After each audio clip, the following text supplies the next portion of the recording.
હમણાં જ મોદી સાહેબે કહ્યું કે બદનામ ન હોને દેંગે તુझे તેરા નામ ही લેના છોડ દિયા. રાહુલને કહ્યું કે રાહુલે અદાણી અંબાણીનું નામ ના લીધું કારણ કે ટેમ્પો ભરીને નોટ પહોંચી છે. શું કહો છો તમે? સર આના વિશે કોઈ પર્સનલ ઇન્ફોર્મેશન નથી અને ખોટી ઇન્ફોર્મેશન આપવાનો કોઈ મતલબ નથી. કોઈ સાચી માહિતી આપણી પાસે હોય એ શેર કરી શકાય. આના વિશે હવે એ લેવલ પર શું વાત ચાલી છે દેટ વી ડોન્ટ નો.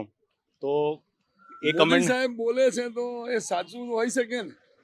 એમની પાસે આઈબી છે, સીબીઆઈ છે, બધા છે ને. એટલે સર એમના તરફેણમાં બોલવાનું છે કે વિરોધમાં એ નક્કી કરીએ પહેલા. તમારે નક્કી કરવાનું, સત્ય બોલવાનું.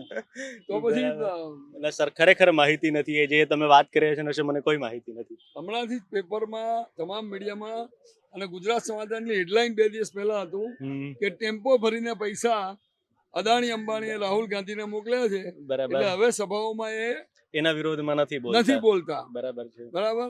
એટલે મેં તમને મુકેશનું ગીત ગાવાનું કીધું, બદનામ ન હોને દેંગે તુझे તેરા નામ ही લેના છોડ દિયા. એટલે ખરેખર સભાઓમાં રાહુલ ગાંધી એમનું નામ લે છે કે નથી લેતા? હશે સર, તથ્ય હશે તો મોદી સાહેબ બોલ્યા હશે. મોદી સાહેબ જે રીતે કામ કરી રહ્યા છે તો બને કે એમની પાસે કંઈક એવિડન્સ હશે તો એ બોલ્યા હશે એના રિલેટેડ વાત. એમ બની શકે. તમને શું લાગે મોદી સાહેબ જીતી જશે કે હારી જશે? ચોક્કસપણે જીતી જશે સર. જીતી જશે. ચોક્કસપણે જીતી જશે સર. આટલો બધો ભરોસો તમને કેટલી સીટો આવશે?